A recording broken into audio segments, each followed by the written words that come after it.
In 1990, 1% of Americans said they had no close friends.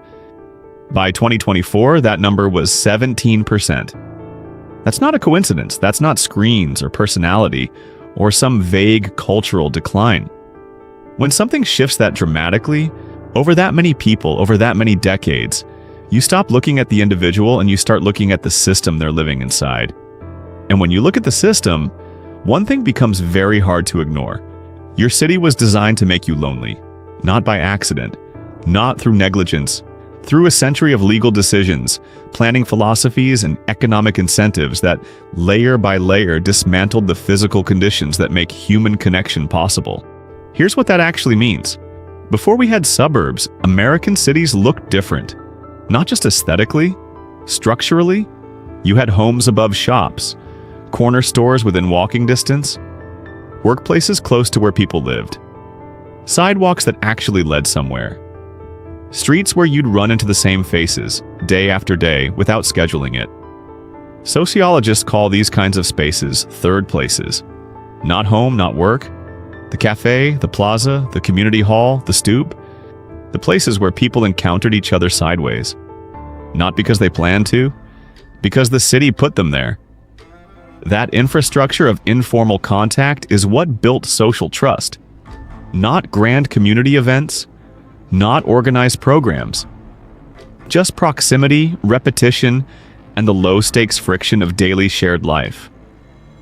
And then in 1926, a court case changed everything. The case was called Village of Euclid versus Ambler Realty, and it established something called Euclidean zoning. The principle was simple: separate land into distinct use categories. Residential over here, commercial over there, industrial further out. 2 years earlier, Herbert Hoover's Department of Commerce had already drafted a model zoning law and distributed it to every state in the country. By the 1940s, this wasn't just a local quirk, it was national policy. The original reasoning sounded sensible. Keep factories away from homes, reduce noise, manage congestion, protect property values, and for some of those goals, it worked. But something else happened alongside it. When you legally separate where people live from where they work, shop, and gather, you don't just reorganize land, you reorganize daily life. The spontaneous encounter disappears. You don't walk past the cafe on the way to anything anymore. You drive past it in a sealed car from one designated zone to another. The city stops being something you move through. It becomes something you commute across. Robert Moses understood this dynamic better than anyone, even if he'd never describe it that way. As New York's dominant urban planner through the mid-20th century, Moses built highways through the middle of functioning neighborhoods. He cleared dense, mixed-use blocks and replaced them with superblocks and expressways. His vision of the modern city prioritized vehicle throughput. The pedestrian was, at best, an afterthought. Meanwhile, post-war suburban developers, backed by federal mortgage programs and the expanding highway system, were building a new spatial model from scratch. Residential subdivisions here, shopping malls there, office parks further out, each category separate, each destination requiring a car. They sold it as progress, quiet streets, private yards, a home of your own. And for the people who could afford it, especially white middle-class families with access to those federal programs, the appeal was real. But the trade-off was invisible until it wasn't.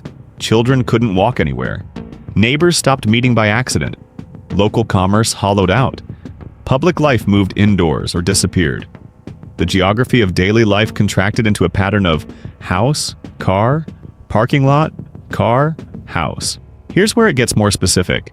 Planning researchers describe the cost of this system as forced consumption. In automobile-dependent areas, transportation consumes around 18.5% of household income.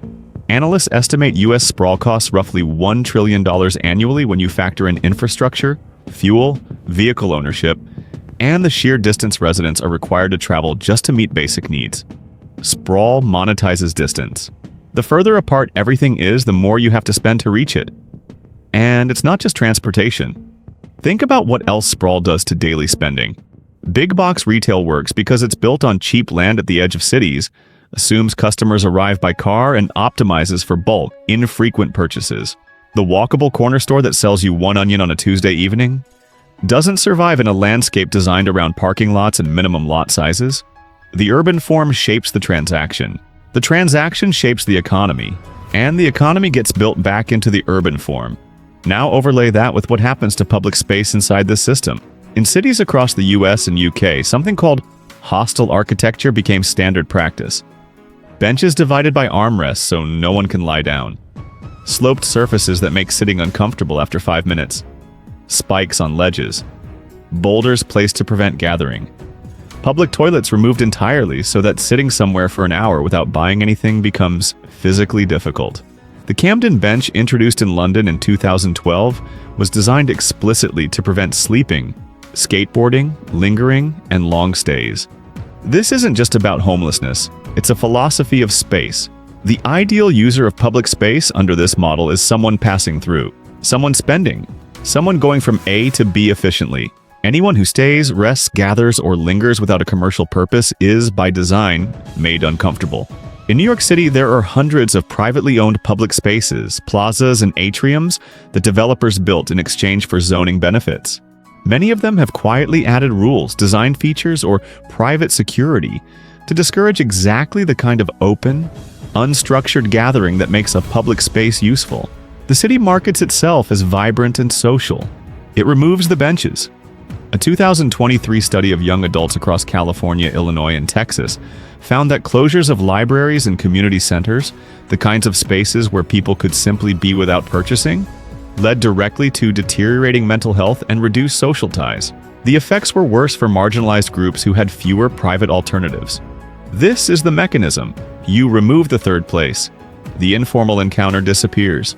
The weak social tie, the neighbor you recognize, the face you see weekly, the casual conversation with a stranger, doesn't form. And weak ties, it turns out, aren't weak in the ways that matter. Research consistently shows they're central to mental health, civic engagement, and a sense of belonging. When you remove the physical infrastructure of those encounters, you don't just inconvenience people, you atomize them. None of this required a conspiracy. It didn't need one. What it needed was a convergence of interests. Zoning laws that protected property values, highway engineers optimizing for throughput, suburban developers building at scale, retailers whose business models required parking, city managers who preferred predictable consuming visitors over unpredictable lingering residents. Each decision made sense in its own context. Each one chipped away at something that doesn't show up on a balance sheet until it's gone. What they built together was a city optimized for transactions. And a person who has no third place, no informal public life, no spontaneous daily encounters, that person fills the void somehow. Usually by consuming. Another streaming subscription. A restaurant with friends because there's nowhere free to meet. A gym membership because there's nowhere to walk. Another item purchased online because the local shop closed because the zoning code made it impossible to build near homes. The loneliness economy and the loneliness geography are the same system running in parallel. Here's what makes this hard to reverse. For millions of homeowners, the suburban model isn't just where they live. It's where their wealth is stored. Single-family zoning suppresses supply, which inflates prices, which means that the house is often the household's largest asset. Any policy that opens up density, adds apartments, or reintroduces mixed use can feel like a direct financial threat. The politics of zoning reform are brutal precisely because the stakes are that personal. But the cost of not changing it keeps compounding. The loneliness keeps spreading. The infrastructure keeps aging. The commutes keep lengthening. The third places keep closing. The city was never neutral. Every bench removed, every plaza privatized, every suburb carved into isolated residential pods. That was a decision, made by someone for reasons. Some of those reasons were about order. Some were about profit. Some were about race and class, dressed up in the language of land use. And the result is a built environment where spontaneous human connection has been, layer by layer, made harder. Where meeting someone without a plan requires money. Where sitting somewhere without purchasing anything makes you suspicious. Where the map of land use has become quietly and deliberately a map of isolation. 17% of Americans have no close friends. They didn't choose that. It was built for them.